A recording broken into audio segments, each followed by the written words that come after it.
All right.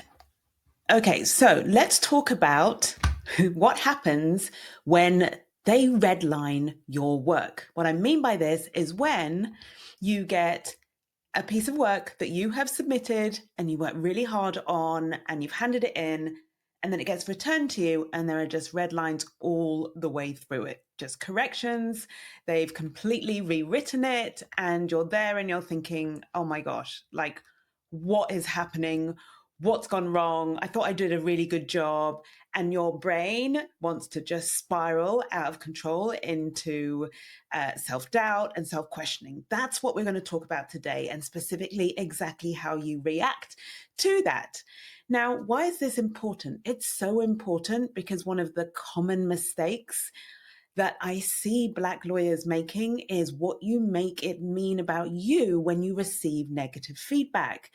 And getting red lines through your work, having everything corrected, this is negative feedback. And it can feel horrible, especially when you're a junior lawyer, especially when you're just starting out, especially when you're a trainee, feeling your way, trying to find your way forward, trying to impress, do your best work.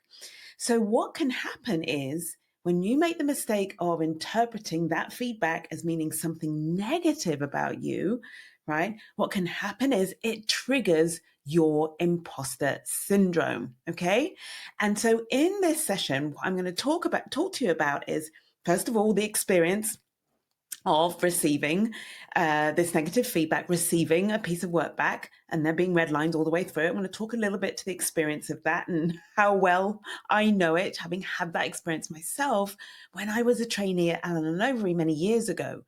Right? I've talked to the experience. The second thing I'm going to do is help you understand how you know basically that this has triggered your imposter syndrome. So I'm going to be describing the thoughts that you might have that might come up when you receive a bit of work that's been redlined, how it makes you feel, and then how all of that drives you to show up in your work. I'm going to talk about all of those different ways in which imposter syndrome can show up. Some of them are what I call their classic signs. So there may be signs or symptoms of imposter syndrome that you may know about, but lots of them are secret signs. They're hidden signs, they're behaviors.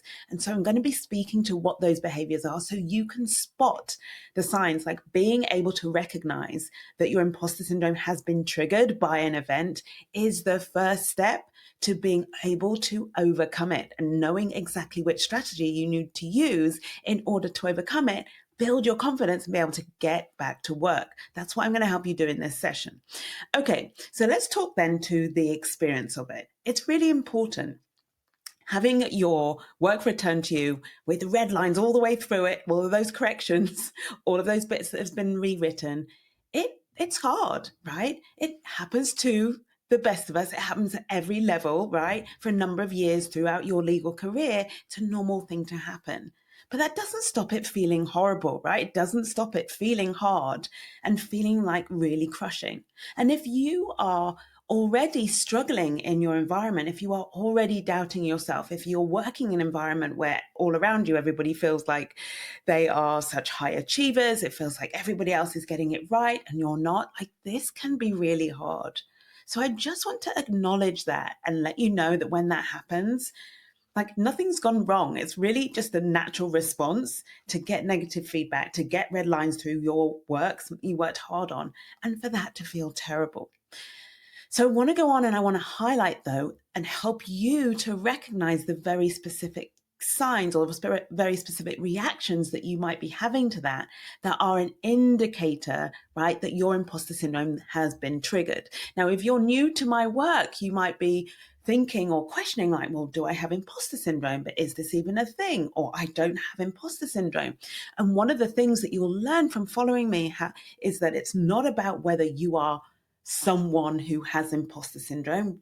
The most important message I have for you in this work is being able to understand and recognize the signs of imposter syndrome that then drive you to show up in a way that is not beneficial for your career and results in you having your confidence further undermined and you not fulfilling your potential. This is what we're talking about, right? So you understanding and recognizing the signs and the symptoms of imposter syndrome are the first step to you being able to overcome it, so that you can always receive negative feedback. You can always, in any situation, be able to respond to what's going on around you in a way that allows you to still show up to your potential, to get better, to learn from negative feedback, right? In a way that you can therefore show up and perform to your highest level. All right, this is what's going on here. So I don't want you to get caught up in the question and the story of imposter syndrome and what that might mean.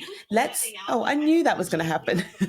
I knew when I was live, my phone was just start talking. Sorry about that. So this is the point, that today, what we're doing is I'm going to be giving you the tool, the solution to help you, once you've identified those signs of imposter syndrome, to help you overcome it so that you can get back to work and learn from any negative feedback you get. This is what we want, because it's in the learning from that negative feedback that you build your confidence in the task. One of the things I'm going to be speaking more and more to, and I really want you to start to take on board and come back to and recognize and remember, is the difference between confidence in who you are and confidence in what you do. These are not the same thing. And one of the things I see, like you getting tied up in knots and like struggling to make progress with overcoming your imposter syndrome, is the confusion of those two.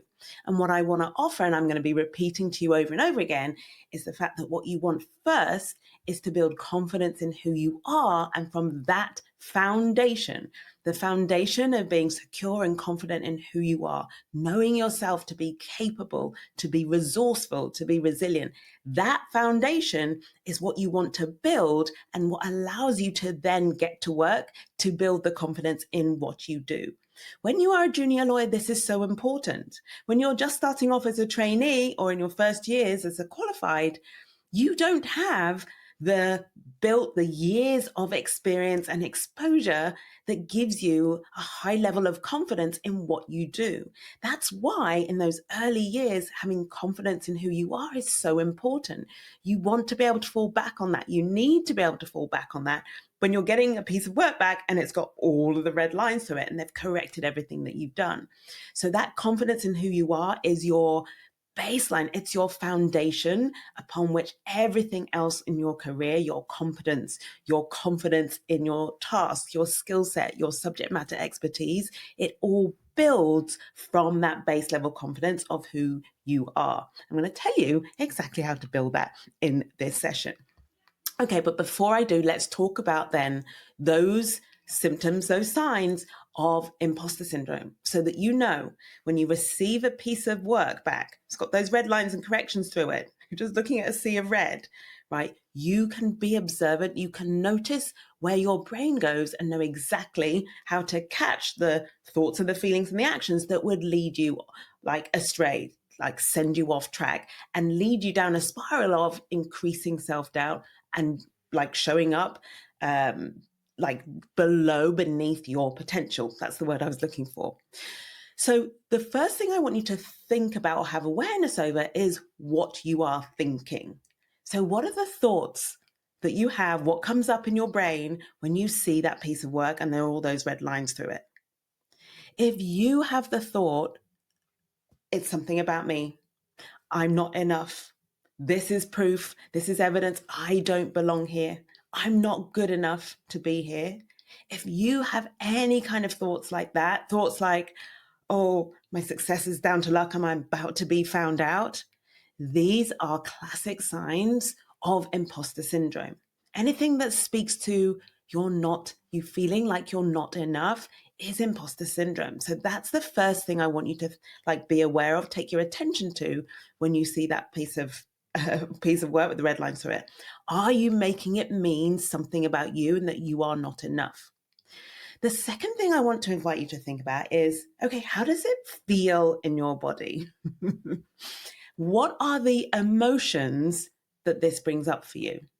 If you're feeling anything like shame, fear, remember I said the fear of being exposed, the fear that your luck will run out. If you're feeling shame, if you're feeling fear, if you're feeling not enoughness, that is an emotion like insufficiency, inadequacy. If you're getting that bit of work back, seeing all those red lines and all those corrections, makes you feel inadequate and insufficient and not enough, again, this is like the moment to recognize, okay, my imposter syndrome has been triggered. Then I want you to be aware of, you may be aware of the thoughts I've talked about, those feelings I've talked about, but all too often, because, we work in a very fast-paced environment, there isn't always time, is there, to sit and like get in touch with your feelings and name those feelings, or really properly have that awareness of what you're thinking. And that is actually a skill that I help you build. Like when you join Confident Black Lawyers, one of the skills is having that ability to observe in the moment exactly what your thoughts are doing. Like, what am I thinking? What am I feeling right now? But that is a skill that sometimes can take time to develop.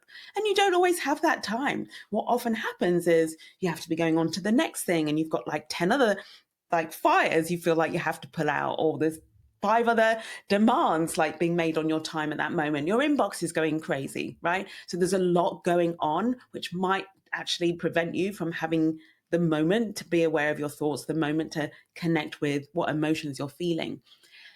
But here's what might happen next, which is an indicator again that you are reacting to that piece of negative feedback, all those red lines, and you're reacting in a way that shows your imposter syndrome has been triggered. So, for example, you go straight into overworking, right? So, right away, your response or your reaction is to work even harder. Oh my gosh, the next bit has to be perfect. So you labor over every email, over every sentence. You excessively check your work, all of this overworking. Watch out for this. And if this is you, you will know this about yourself. Most likely, if this is how you react when you receive a bit of feedback with the red lines and with all the corrections, this won't be the first time that your imposter syndrome has been triggered in this way. It won't be the first time that you've had negative feedback.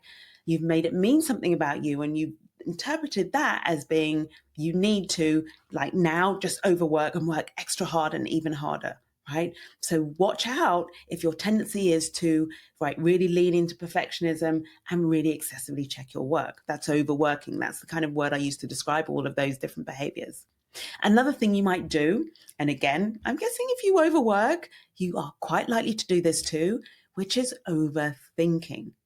And the overthinking is anything you're doing, it's all of the hard work that's going on in your brain that doesn't actually amount to any real work.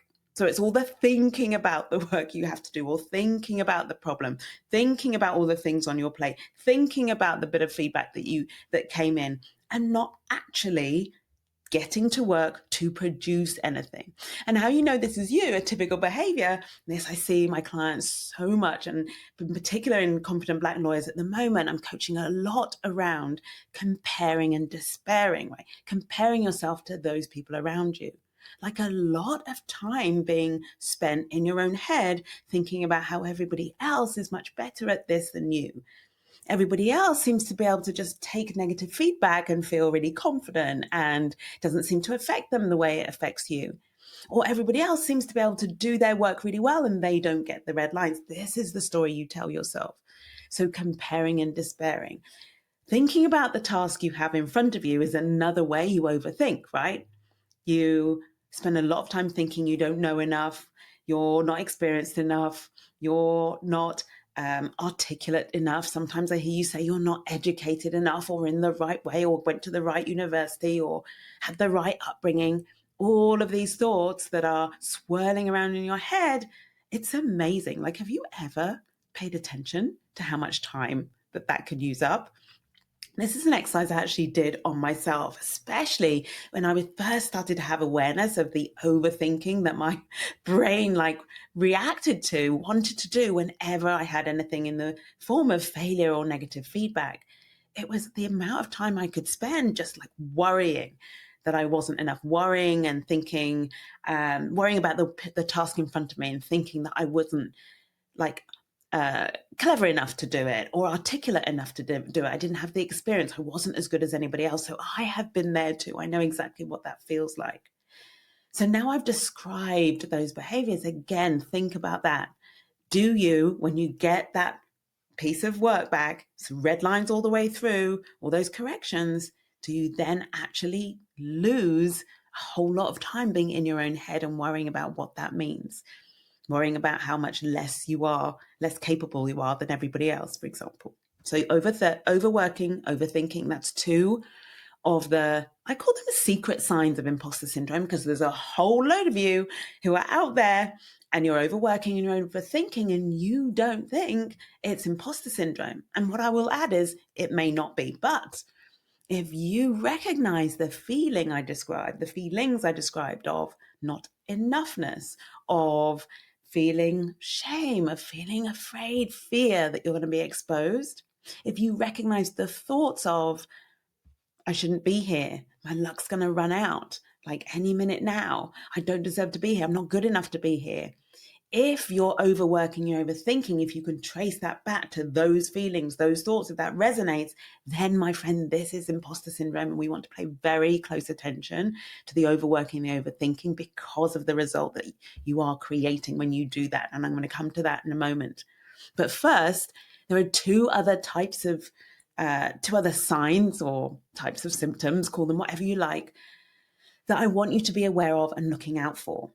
This one, number 3, is a classic one I see all the time, and that is what I call playing small. Playing small just means anything you do to hide, to stay safe, to shrink, to not feel exposed, to stay hidden, right? So this is all the amount of time you spend with your head down, behind the scenes, behind your computer, your desktop, like hidden away in the background, working really hard, right? But you're doing it all in the background. You've got your head down, and you just hope that it will be enough, right? You hope you're doing enough. You hope people will see how much you're doing. Another example of playing small, or where you hide, is an opportunity comes up, you let that opportunity go. So you don't seize opportunities, even though you are highly capable or qualified to seize those opportunities. You wait, in fact, to be 100% qualified before you even dare go for them. Dare I even say, like, more than drives me mad when people say 110%, but I almost want to say that, because that's the thought you have about seizing opportunities. Like, I have to be more than 100% qualified. I have to be so sure I can do this job really well. And because you don't have that certainty, and you're not that sure, you don't seize all those opportunities. You just let them go. Or you recommend somebody else to take an opportunity that you should have taken. I see this all the time with my clients inside Confident Black Lawyers. So watch out for that. Another way you hide is by being kind of invisible, by not being vocal, not speaking up in meetings, not sharing your views, not contributing any value. So this is something you're aware of. And what I notice a lot is how you'll often get feedback. This is what I notice in my clients, is getting feedback from your line manager, your partner, whoever you work for, that you need to speak up more, you need to be more visible. So if this is you, again, pay attention. All of these are examples of you playing small, and where that behavior comes from a feeling of not enoughness, comes from a thought that you shouldn't be here, or your success is down to luck, or you're not good enough, then this is your imposter syndrome, right? And we want to know and recognize all of these signs. So the fourth sign, secret sign I want to tell you about, is self-sabotage. This one's simple. It's when you've already had those thoughts that you're not enough, and then you go out and you try and do a piece of work, and then you beat yourself up over it. So, for example, looking at or thinking about that piece of work with the red lines all the way through it and all of the corrections, right? And all of the bits that have been rewritten, and how horrible that feels when that arrives. And then what you do is, in addition to having the questioning of whether you're good enough, you then layer on lots of judgment. Like, how could I have been so stupid? Or how could I have, what was I thinking to think that I could work in an environment like this? Or that I would be good enough, right, for a place like this, or at this type of work. That self-sabotage, I call it, because that's you judging you even further and judging yourself for any mistakes that you make. So watch out for those 4 signs in how you're behaving. If you don't necessarily know what the feeling is or the thoughts that you're having in response to that bit of red line work, watch out for those signs: the overworking, the overthinking, the playing small, and the self-sabotage.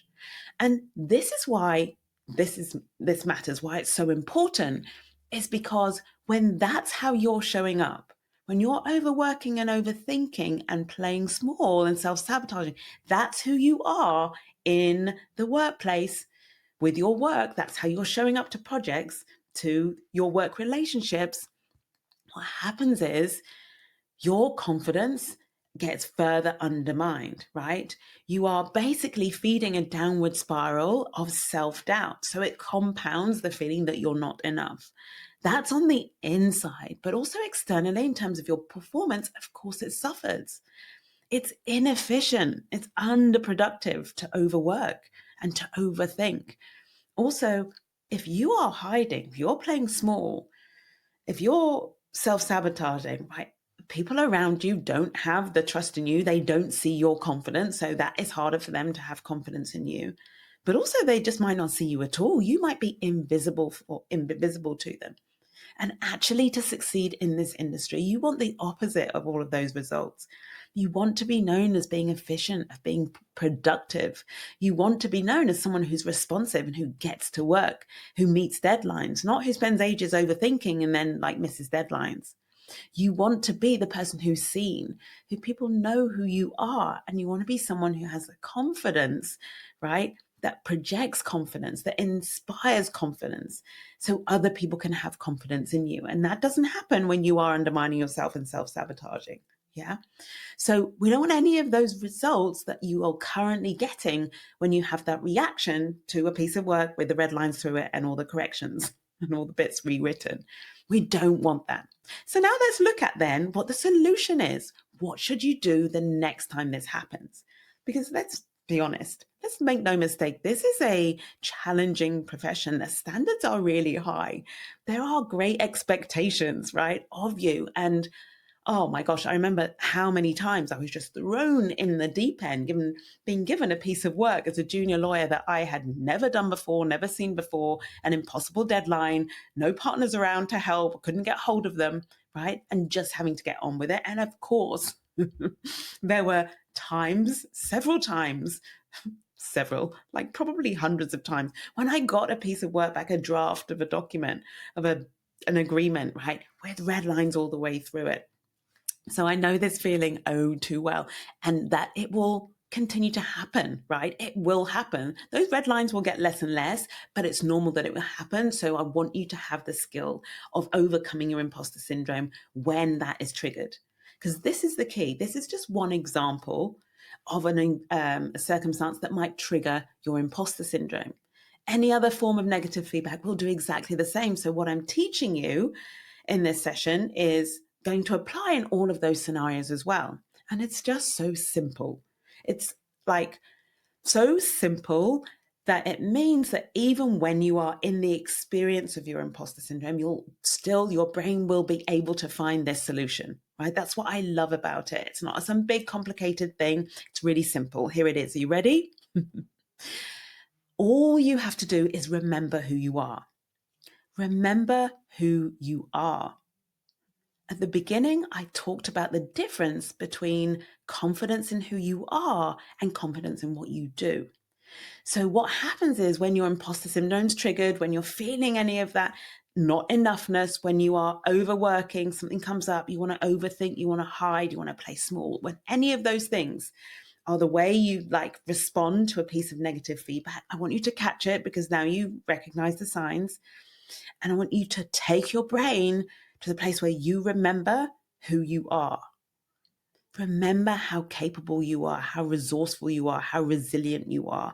Remember everything, yes, that you've had to achieve, but remember all the failures that you've overcome as well. Like remembering the whole of who you are.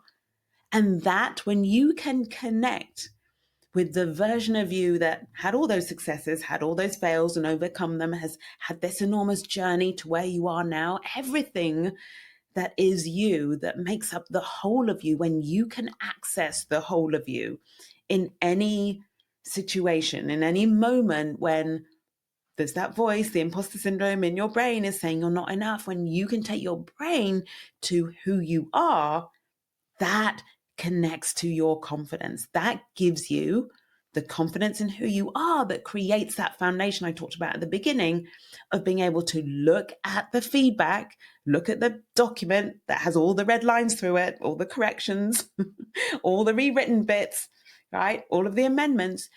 What it does when you can reconnect to the confidence in who you are is it gives you the confidence to look at that piece of work and see it as separate to you. So you are over here completely intact, completely like confident in who you are, not questioning your value and your worth and whether you're enough. None of that is an issue. Nothing changes. You connect with how confident you are and who you are.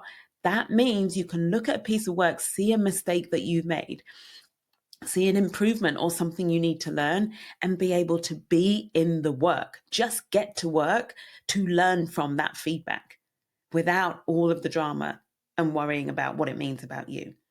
The separation of those two things, the confidence in who you are, which should never change. And this is something you want to be building and working on right now. It's something you want to be building. I like to think of the building blocks of confidence in who you are, and you want to be building and reinforcing that foundation all the time. And if you don't have that foundation, any of that, or if you only have a little bit of that, or even if you feel that that's well established, but you're moving up to another level where actually it's going to require more confidence of you, what I want to offer is you want to be building this foundation all the time, reinforcing it all the time so that it doesn't matter what feedback comes back to you. It doesn't matter how much redlining there is in that document. It doesn't matter what the circumstances are around you. It never means anything negative about you. So you can always take yourself in the moment where your brain, out of habit, will want to make you question whether you are enough, make you feel maybe shame and fear, not enoughness, make you want to overwork, overthink, play small, self-sabotage. When you do, you can catch yourself doing any of those things, catch any of those signs and symptoms of imposter syndrome. Bring yourself back to remembering who you are. It's going to create a level of confidence in you that gives you an objective way, an objective lens through which to see those corrections, to see that work and take the learning and implement, get to work and do the work of building the confidence then in the task. So as soon as you can take on board that feedback and those comments and it not mean anything about you, you can then make the corrections, you can make the evaluations, you can move forward, produce the next version, right? Having learned all of that, and what you come out with is, number one, like a reinforced foundation of the confidence in who you are, because every time you connect with that and then go on to use it, it makes you more confident in who you are. And number two, you've raised your capability in that particular task at hand. So you've started to build confidence in the task. Can you hear how important like the result of that is? How valuable the result of that is to be able to go from all of those feelings and the sort of negative ways in which you show up that's holding you back, so the overwork and the overthinking, to be able to switch from that, change that pattern of behavior to one where you're reinforcing and like strengthening how confident you feel about who you are, right? And at the same time, then building confidence in the task. So the outcome is confidence in who you are, confidence in the task, and how that is then beneficial to you in your career is you inspire confidence in you. People see your improved work. They see, right, that you are being able to be efficient. You're able to be productive. You're able to be visible. You're not someone who talks down to themselves. You can project confidence. This is what your line manager or your partner wants to see, wants to experience and experience from you. Okay. And you can access all of that, create all of that purely from this simple, remember, it's so simple, the reminder, the remembering of who you are. It is this simple, I promise you.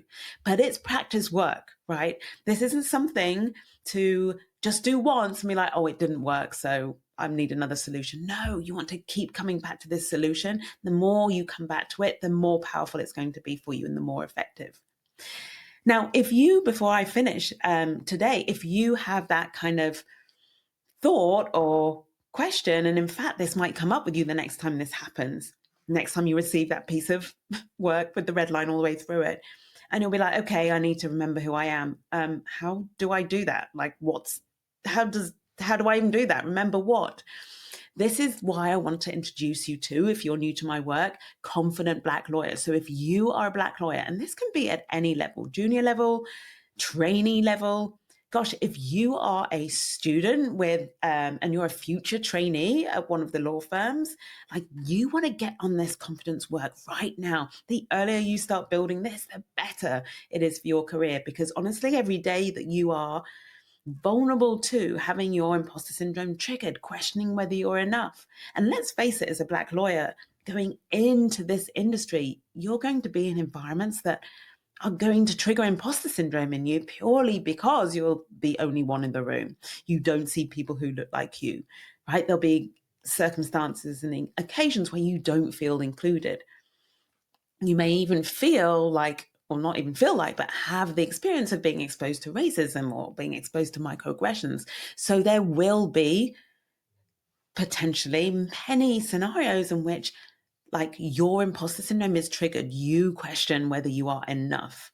Okay, so what we want is to build this skill as soon as possible from today. Like, every day that goes by and an imposter syndrome comes up and you don't know how to overcome it, is another day where you are effectively underperforming. Like, based on your potential, you're not able to perform to your potential when you are questioning whether you're good enough, right? So we want to be doing this work right now from today. And continuing to do that work, so you're building that confidence. So this is what I help you do in Confident Black Lawyers.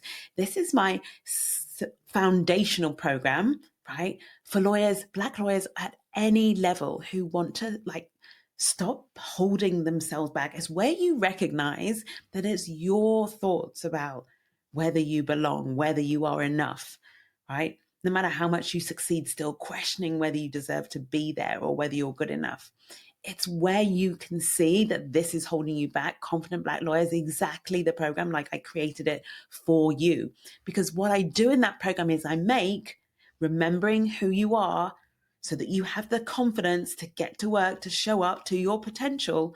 I make that actionable. So I literally give you the 5 steps. I give you exactly what steps to follow, and, like, prompt you with the right questions to help you remember who you are. And what we come out with, what you create within that program, is your imposter speech. It is literally the speech, the pep talk that you give yourself when your imposter syndrome is triggered. So you remember I talked about how, in the moment, when you get that document and it's got the red lines through it and all the corrections, and your imposter syndrome is triggered, and it can be quite challenging to be like, okay, I like think about your thoughts and then connect with your feelings, and then, like, be aware of what actions you're doing. Like, if you've got a lot going on, it can be challenging to find the space, the headspace, all the time to work through all of those things. But when you become, and this is one of the things that you learn inside Confident Black Lawyers, when you become really clued up and attuned to what your triggers are,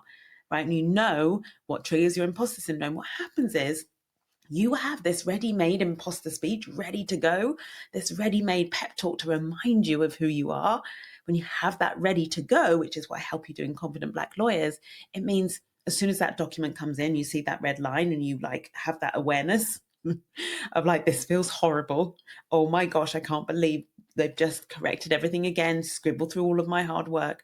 You know, like, you'll be able to catch that and move immediately to using your imposter speech. And this is what's so powerful about being in Confident Black Lawyers, is we do all of this work and we're building it. We're doing it every single week. You follow, like, the program and all of those steps. I coach you on every single week on how it comes up and your application of it, so you become really fluent, really proficient, and using this tool, and it helping you to receive negative feedback, which is one of the key skills, core skills, that you need in order to progress in this industry. All right, that's it from me this week. I hope you found that really useful. The next time you receive some work back and the red lines all the way through it and all the corrections and all the amendments, and it makes you feel terrible, it makes you question who you are, question whether you belong, makes you feel insufficient, and then you want to rush out and go and overwork and overthink, play small, sabotage yourself, talk down, judge yourself.